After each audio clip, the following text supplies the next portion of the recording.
Oh, hello there, lads, and welcome to Hidden Shadows of the Secret Chamber. We are a movie review podcast partnered with an organization that is secret of fighters, warriors, and the good undead. A lot like me. I will consume all who hear this. The honorary shadows Alex Con and Nick Concy coincidentally named their podcast the same as our organization. So, Basil and the Shadows took them on and let them record their show here at the chamber. You shall be the life force I need to survive. I am Callum, recently summoned from the afterlife because I forgot my TV mount the last episode when Jaime brought me here. Oh, and I was a cleric, I might mention, for the Hidden Shadows in my life here in this dimension. Resistance shall not be tolerated. Thanks for doing that intro, Callum. But who's your friend you brought with you? Oh, Jimmy? Oh, he's just a shaman from the afterlife. We fought against each other in the great skirmish between the clerics and the shamans of the north. Quite fierce. But now we're lads, aren't we, Jimmy? Nourishment for the dead. I need nourishment for the dead. And why does he keep doing that? Oh, I think he's a bit nervous. He's actually quite funny when you get to know him. Go on, Jimmy, tell Basil a joke.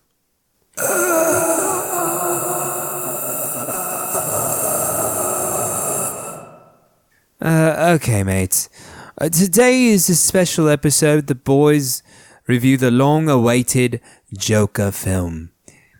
I'm very excited to hear this. So without further ado, here is the Joker review. Should I send you back now, Callum? Oh no, I'm sticking around for this one. It should be a good one, right, Jimmy? Yes, I quite loved Batman before I perished. Oh, now you speak? I am very sorry about that. I always had stage fright, and I guess coming back to this dimension brought it all back. Okay, so all that stuff about devouring souls and nourishment for the dead was just nerves then? Oh, heavens, no. I really am going to devour the souls of all those who are listening. Jaime, bloody send these two back to their dimension. On it! Well, Basil, always a pleasure. We should do this again, lad. Yes, Callum, we should do it again. Just don't bring Jimmy next time, please. All right, fair enough.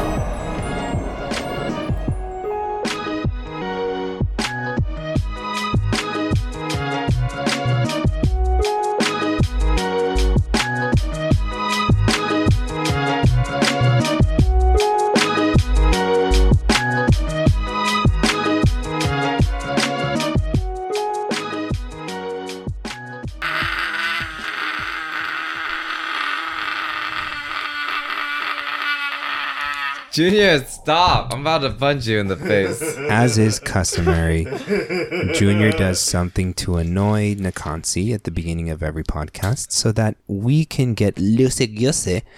But in case you didn't fucking know, we are Hidden Shadows of the Secret Chamber. We are a movie review podcast, as Basil had mentioned earlier.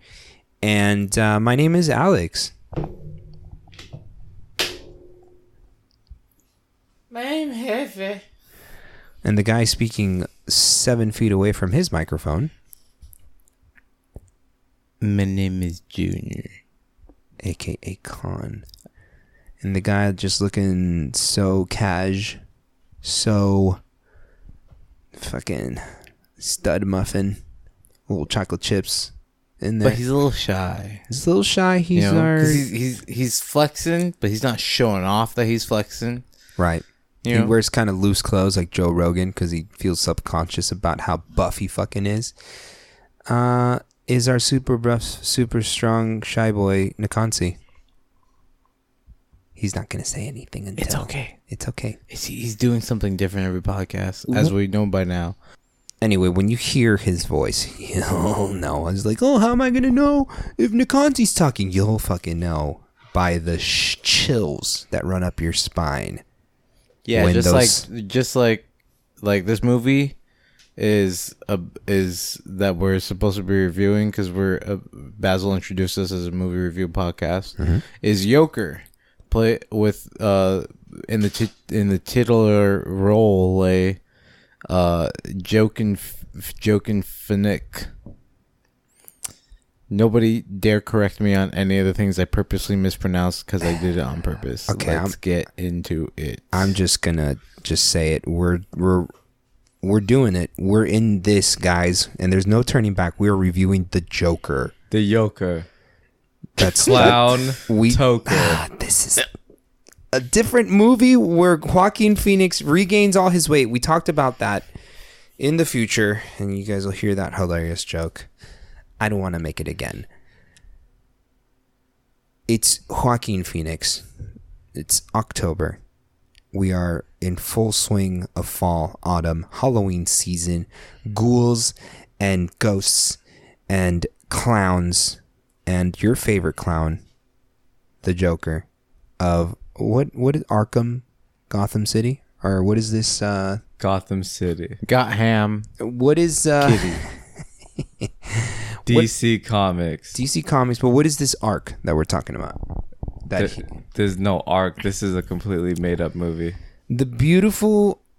I'm going to just give you guys my impression of this movie. I feel like this movie was a deep psychoanalysis of why the Joker is the Joker. And The movie Joker, you mean? I will murder you. I think that sometimes a superhero movie or like a movie with like a protagonist and an antagonist, you got to have a good motive behind the bad guy. And you need to understand why he does the shit that he does. And I think that when you can convince the audience that there is justification behind that villain's actions, then you got a motherfucking movie. And this is what this movie does the entire time. Yes.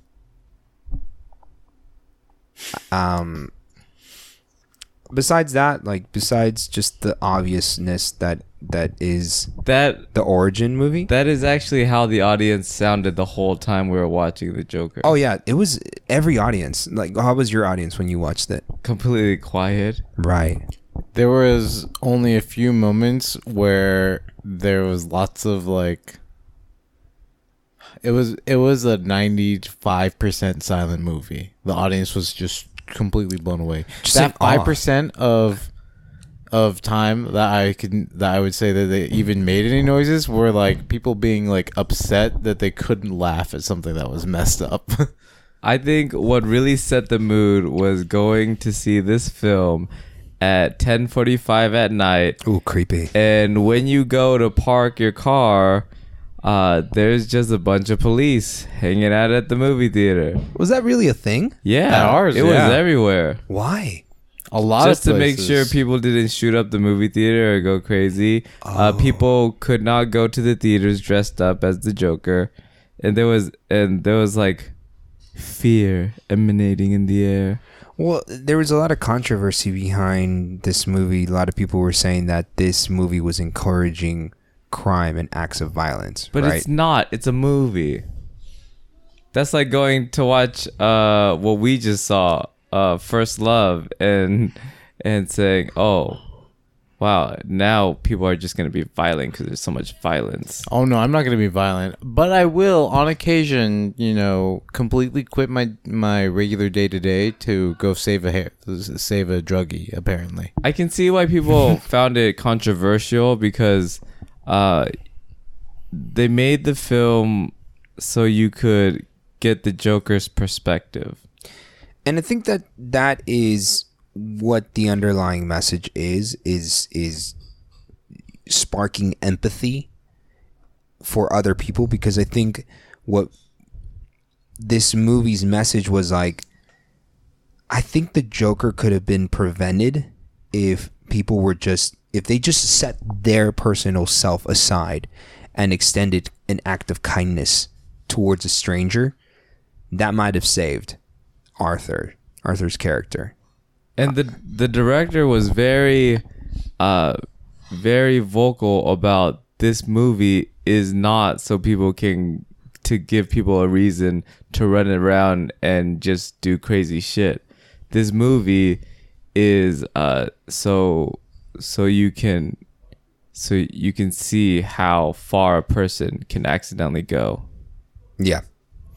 I think another thing that needs to be said, and I can't find the article right now, but actually, I'm just gonna probably name drop him. Is Kumar actually linked the article on Facebook, I believe, and without even going back to look up the article right now, you should have more empathy for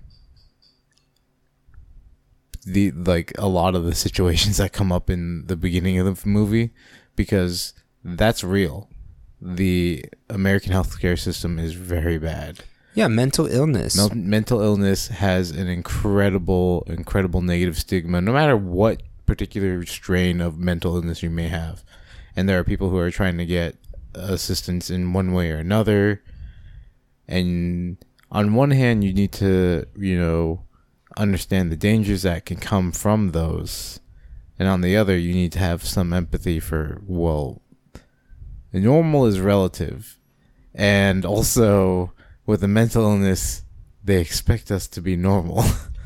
So there was a moment when Arthur was Arthur Peck. For those of you who haven't watched it, Fleck. Arthur. Did I say Peck? Yeah. Fleck. Bird. That's hilarious. Was writing notes in his notebook, trying to put a stand-up comedy routine down, and he wrote this super key thing, and he said, society wants people with mental illness to act like they don't have one. And I think that speaks so true to what I think our fear of this thing that we don't understand. We don't understand because you can't logic it away the ways that we can when they're going through their episodes. And that frightens us, the fact that there is no logic involved. And I think, again, like you were mentioning, I want to touch back to your point. That's something that we need to have empathy towards. And if we can't understand it, we can still be at least sympathetic and empathetic for, all right, this person's going through a rough time that he can't get out of it by himself, and he or she needs help. At a certain point, though, and this is just speaking of psychology and mental illnesses and all sorts of other things. Right. This movie was emotionally charged. Joaquin Phoenix did a very, very good job on screen of showcasing as an actor,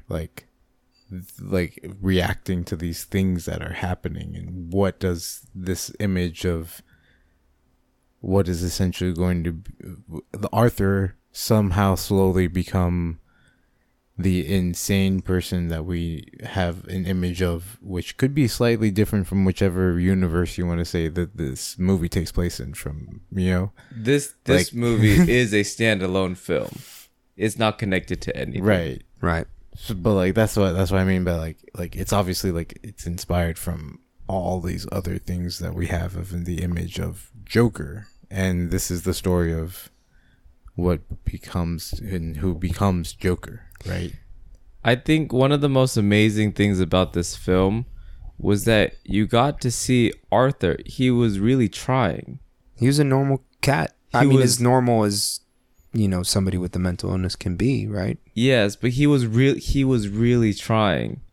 He got knocked down over and over, but he would still make as much money as he could, go home to help take care of his mom. Try to be happy.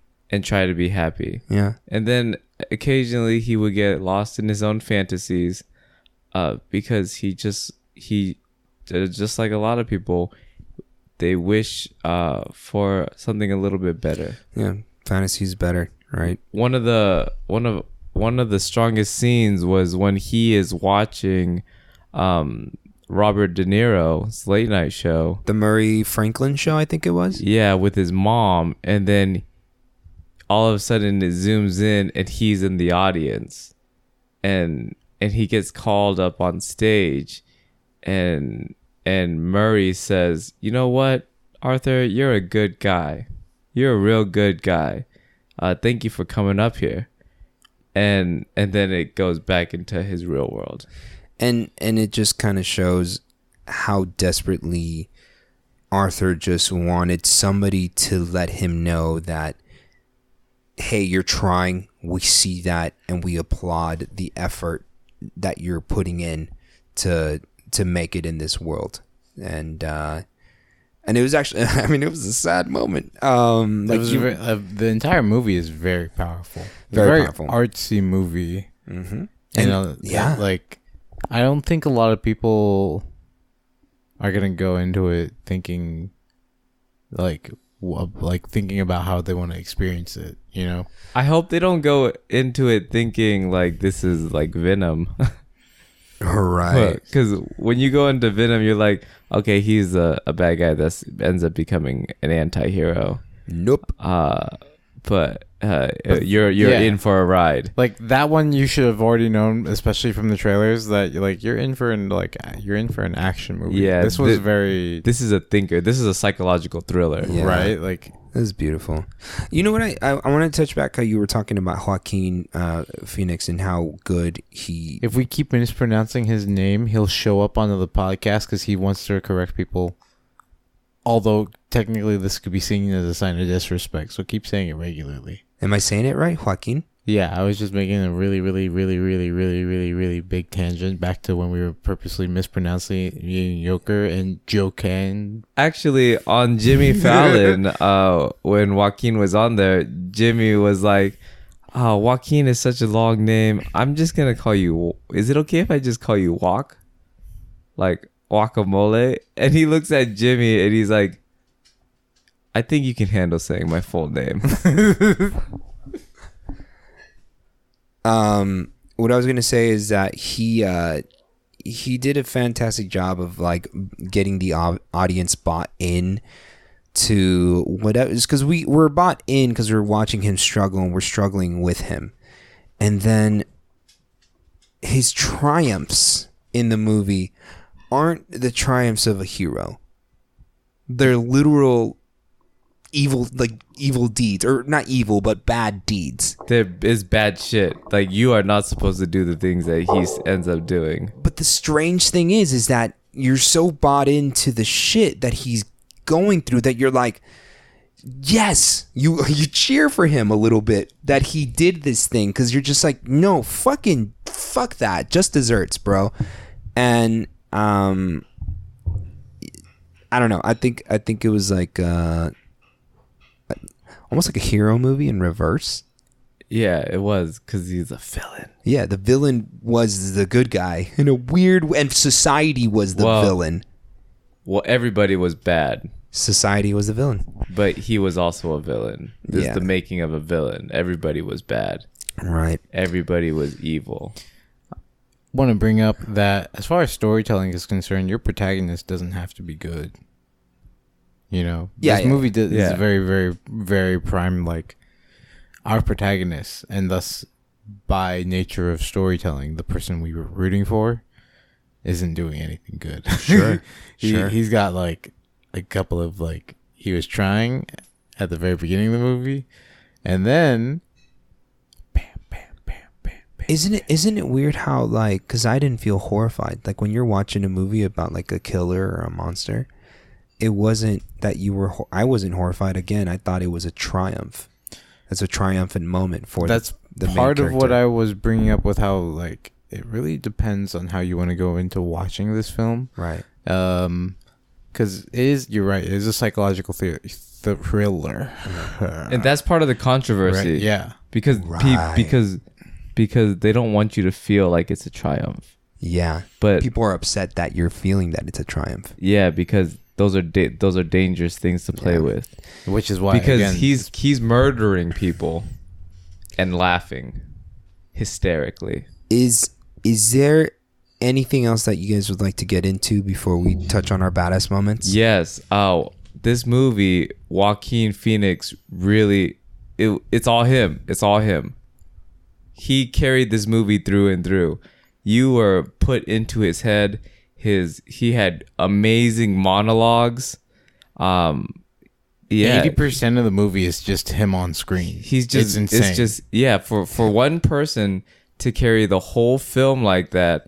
And this is not a short movie. This is a 2-hour film. Yeah. And I didn't look at my clock once. I just neither. wanted to know what the Joker was thinking and saying. Yeah.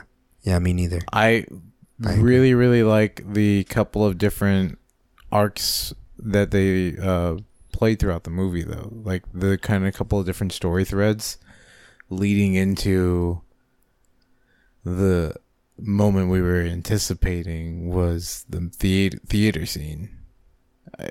Like all the things building up to that, there was a lot of cool little story threads for this version of Joker that the director and the writers wanted to put on screen. The version that Joaquin Phoenix is playing was just a very, very, very powerful movie. Between what he was doing with his body, the contortions, and being able to laugh but also show a different expression on his face was crazy.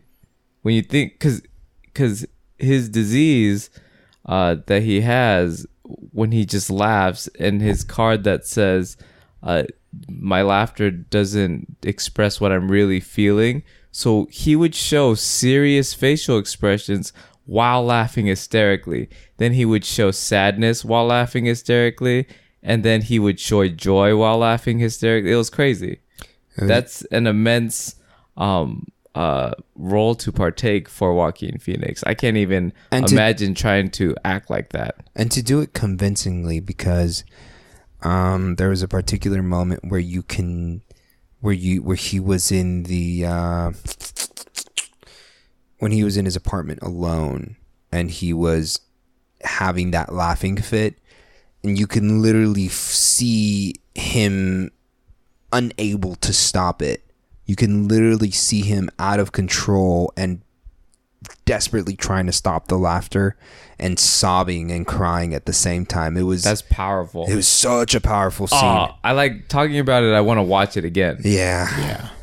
And this is not even us talking about the film direction and the sound design.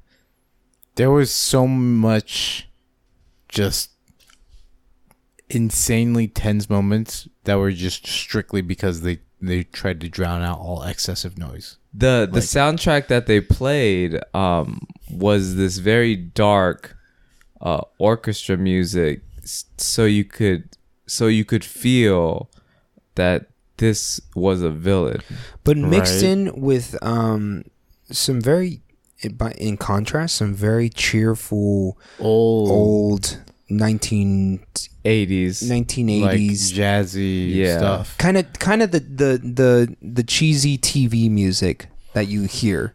But like that's the thing that I absolutely loved about the soundtrack and the sound design was that they, like, obviously we all watched the movie, don't really need to reiterate it, but that particular brand of taking what it could be considered just kind of normal poppy lyrics and turning them really, really dark. Yeah. Along with just being backed by some amazing brass. Like that song, those songs are really classic, but the overall art direction of the movie shows you like this is how bad this can be interpreted, right? Like that's life. It's art, open for interpretation. In particular, one thing that I thought was absolutely amazing was... Wait, are we in... Oh, no. Never mind. Sorry. Please continue. One thing that I thought was absolutely amazing was just the filters that they used. Oh, yeah. The lighting direction for all of this. There were so many times where they would just have such a bright, like... just overall, just a brighter film. and we all know how dark this movie, how dark the subject matter is. We all know, like, we all have this predetermined image of Gotham. And they just showed us like daytime scenes, or even some of the night scenes were still pretty well lit, and showcasing, in particular, one of the weirdest like meta moments for me was when Arthur first gets on stage for that first stand-up scene. And it's just like, it was legitimately really hard to see anybody in the scene other than Joaquin Phoenix on stage and having a really awkward moment. Like the body language of being such a good actor, like, just, I'm awkwardly on stage, I don't know what to do. Yeah. But I want to touch back to that because I think that putting in those scenes where it's just actually just like, it looks like a very normal, happy movie, and you know that it's a dark movie, helped us to empathize a little more with Arthur, because it's just a normal, it normalizes him, and it shows him going through his normal day-to-day life, and how highlighted those happy moments are for him in contrast to the shit that he goes through like day to day. Well, we've gone for about 20 minutes. You guys want to kind of jump into some badass moments, or? For a psychological thriller, it was really hard to pick out any badass moments. I have badass moments. You do? For me, Yeah. I mean, like, Yeah, why don't you kick us off, dude? Okay, badass moments when he finally is wearing his full costume and is dancing down the steps before he goes onto the show. I agree 100%. I could watch that sequence over and over. You know what's funny? I actually wrote that one down. That's a badass moment for me too. And I think it's because you see that, again, it's another triumphant moment of the character when he finally understands who he is. And he fully embraces the Joker. Yep. And it's amazing. It's a very powerful moment. It's very crazy. And you're like a little happy for him in a Yeah, you're weird like- way. You're like, oh, this shit. I don't want this movie to end. I want it to bleed into a Batman movie. Yeah. Because I want Joaquin Phoenix to be the Joker forever. I know. But in my mind, this is what I like to do. In my mind, I like to pretend that after this Joker film, it goes into Batman Begins, and then it goes into The Dark Knight. Yeah. The Christopher Nolan films. Because as you're watching this, you can see little things that happen that are exactly how Heath Ledger is like Joker at its maximum, and this is like building up, so you get to see the nuances that build up. But even though I think what happens on the talk show is definitely the Joker at his maximum, and from there he just goes crazy. He's crazy. It's pretty great. One of the badass moments that I'd like to talk about is the absolute tranquility that you see Arthur go through in that public bathroom after the incident on the subway with the three, university students, and you see him doing like these weird ballet Tai Chi moves, and it looks like it was just a release for him, what had happened on the subway. I'm trying really hard not to spoil what happened. I think everybody's seen this film though. Okay, spoiler alert, you can skip ahead. When he kills those three guys. You already said that. And didn't say that. if they haven't seen this film, You said they those need, three they university need to. students. I didn't say he killed them. After what happened with those three university students in a Joker movie, that should have been a spoiler already. Like, I'm upset with you because I didn't say it. I'm not really upset.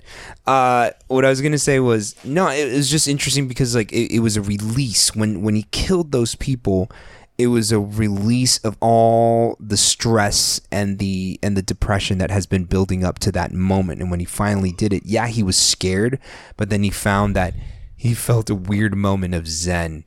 And that was like one of the first signs of like, okay, here's the Joker coming out in his weird like maniacism and his hatred of society. So that was one of my moments. June, would you like to I don't really have any badass moments because I was being psychologically thrilled the whole time. I think you said some pretty good ones, like when we were just kind of talking about our impressions. So, but are those badass moments, or just moments of being noteworthy? Because they weren't necessarily what the fuck moments for me. Both? Because this movie's like, this movie is a psychological. It's different. It's not an action movie. It's got you to think. How It's a very about artsy film? How about you start us off with your number rating on this movie?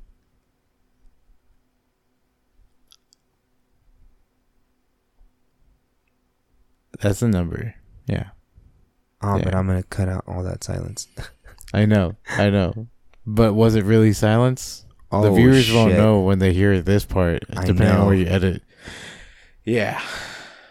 Okay. No, but really though, we like this was a 9. Yeah. This was an incredibly artsy film, and wow, we had 3 9s already. And for the end of, we're ending 2019 with like a bunch of good movies. But kicking off October, right? Yeah, That just goes to show how like This movie is amazing. yeah. like this was an amazing film, very artsy, and just also incredibly different as far as 9s are relevant from Promare and Takeshi Mike's First Love, which is the next episode for those of you in the past and the future. Like, time compression is a real thing. It's not. I just beat Final Fantasy VIII. Time compression is complete bullshit. It's not how quantum mechanics works at all. Steins Gate. This has been a crazy year for movies, and it's only picking up. I can't. I'm so excited for all these movies. I'm gonna give this movie a 9 out of 10, guys. And I think that we've been exposed to. It's happened before, right? We got the hero movies. We're being littered by comic book hero movies right now, but we got a villain movie done in a very different way. Yeah, it's not a villain movie like Suicide Squad. And I think like What? Yeah, Suicide Squad is a bunch of villains. I don't know what movie you're talking about. That's just a bunch of static after. Hey, you can't ignore that movie because Margot Robbie is amazing as Harley Quinn. Oh, you mean Birds of Prey, the movie that's gonna come out? That's Yeah. a spin-off of the comic. That's the Suicide Squad. What? I But don't know what it's movie that not. you just said. It's a spin-off of The Sirens. We're just being salty. What I wanted to say was like, what does it mean? What does this movie mean for the future of movies? Because when these kinds of movies come out and they're very successful, what do a bunch of film studios want to do? They want to cash in on this ticket as well, on this check. And That's okay because here's the point that I'm trying to make. I think it's okay because we're gonna get a lot more complex, thought out villains in superhero movies, but also these movies may bring about a new wave of empathy in people. It may make people think from the different perspective or other people's perspectives. What would happen if this happened to me? How would I feel about that? And that's why I think that, contrary to what the controversy is of this movie, that it's going to encourage violence and murder. On the other hand, I think that it's also going to encourage empathy. What is people going to think the next time they see somebody struggling with a mental illness? Will they be like, oh shit, like I have been exposed to that and I should be understanding? So that's what your buddy Alex hopes for. and the future. also who watches The Watchmen? Apparently, we will, because that series is coming out. That's a sequel though to the movie. So you have to go watch The Watchmen. But who watches The Watchmen? Exactly. The boys do. The boys are back in town. Which is another TV series about heroes who are not quite heroes.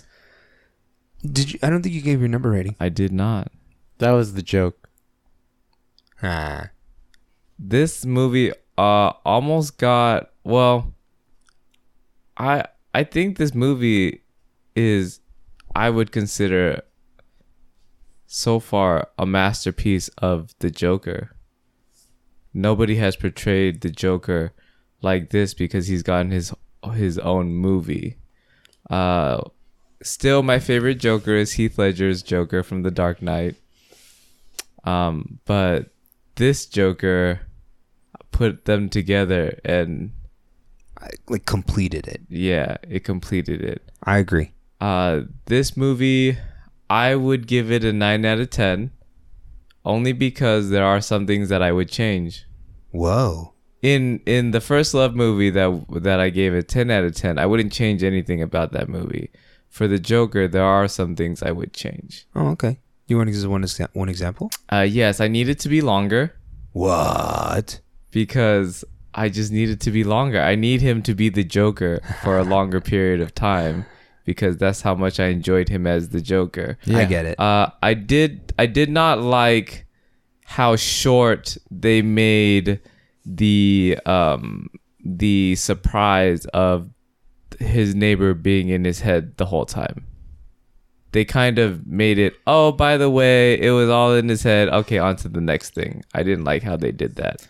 It should have been maybe done a little bit differently to give more oomph to it. Yeah, I can agree that it didn't have the right impact. They should have we should have got more scenes with her. So I feel like if this came out with an extended cut or a director's cut that gave that character more screen time, then it would be a more fulfilling film for me. Then I would probably give it a 10 out of 10 masterpiece because that's really the only thing I would change.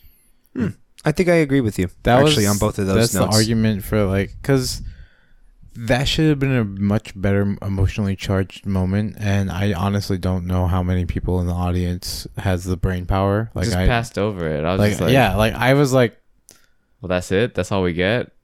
Even before that, I was like, that's not how that works. He was literally just stalked her, and then, and he spent she's right. She was in so much of the movie, and then they just erased her. Yeah, that's what I mean. Like it went from I'm stalking you to what I in my opinion I thought was like, this has got to be a hallucination. This is not how that works. Yeah. And then it leads into, like you're saying, like when they finally reveal that, it loses all of its power because that's literally the last scene that she's in.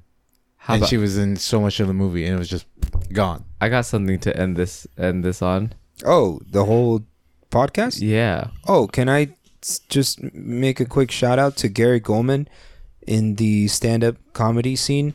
I was very pleased to see an actual real stand-up comic in the whole, because I don't have a what the fuck moment. The whole movie was a what the fuck moment, and Alex doesn't usually do psychological or thrillers. I have a what the fuck moment for all of us to end it on. A little discussion. Oh. Do you think that the Joker's mother was lying about Thomas Wayne?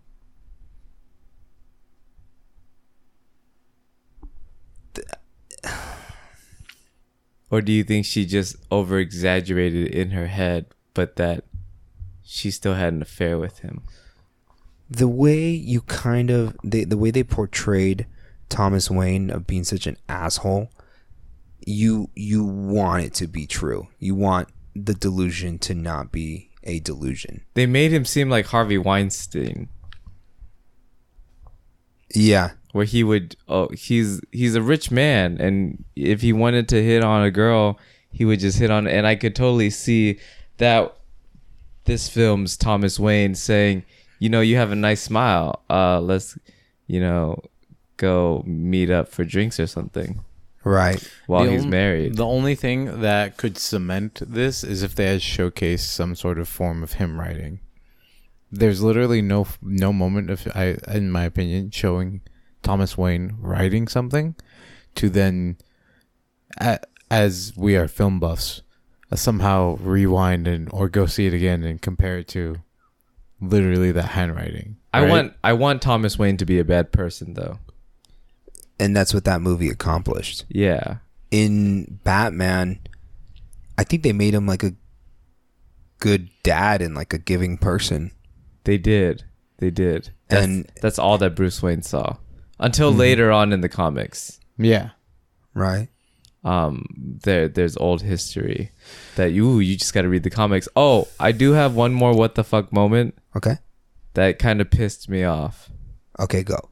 It is when they Joker went up to the Wayne Manor and he met Alfred and he totally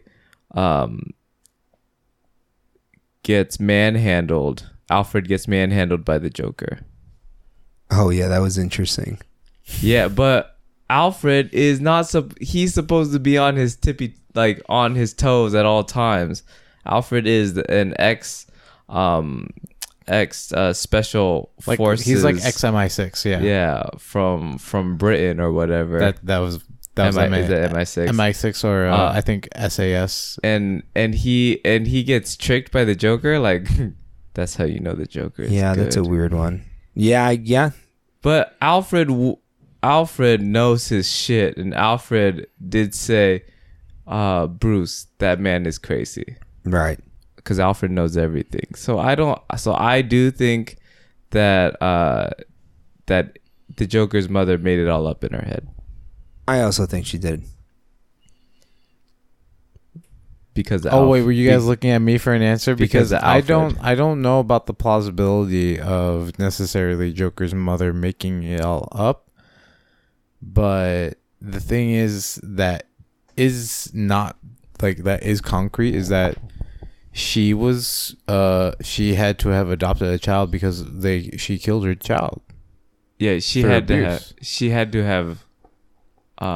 Somehow at a later time, at a different point, had to have adopted somebody because they showed the evidence of her being admitted to Arkham, and several people, whether or not they were hallucinations because of the way the film is, done, said that she adopted a child. Yeah, that wasn't her blood child. Yeah. And also, fantastic thing to add, after you watch this film, then you need to go see The Dark Knight, Heath Ledger's Joker, give his speech on his origin. I'm actually gonna go And watch it.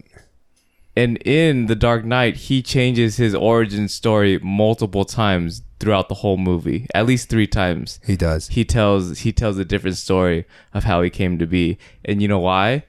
Because in Joaquin Phoenix's film, he doesn't have an origin. He doesn't know he doesn't know where he started. So he just made it all up. Yeah. He made his own story. That's crazy. Yeah. But also, yeah. And in this way, being the hero of your own story is dangerous. Or it is completely whatever you want it to be, because you make Being who the you hero of are. your own story or being the main character of your story. There's a difference. Doesn't matter. You make whatever you want. Because Joker is a protagonist of I his haven't own done the story, plugs yet. which is a comedy, not a tragedy. Very different character to be a protagonist of. But the real origin story of the Joker, I haven't done the plugs yet. which is very short. The real origin story Oh, is he had a wife, and he was a comedian. He was abusive to his wife, and he was known as the Red Hood because he ended up getting into crime. And then running away from Batman, he fell into this pool of acid that changed his whole body makeup, so he looked like he had white paint all over him like a clown. Oh shit. And then he went crazy. That's his origin story. Cool. Make sure you guys follow us on Instagram at HSTSC33. That's the end of our podcast, guys. I hope you went and watched The Joker. And I do follow us at Hidden Shadows of the Secret Chamber on Facebook. I could talk Facebook. about this movie forever. I do have one thing before we leave. and twitch.tv/Korean Go ahead. What I really wanted when he met his black girl neighbor, who is super hot, and she is from Atlanta, Right. the TV show with Donald Glover, I really wanted him to make her crazy because whoever starts to spend a lot of time with him goes crazy. That's how Harley Quinn came about, because she spent so much time with him and going into his mind that she became crazy and she became empathetic with him. And I wanted that to happen with this character, just to show that the beginning, that whoever he can start to spend a lot of time with, he can make go crazy. She was also Domino from Deadpool 2. Yeah. Thanks so much for listening.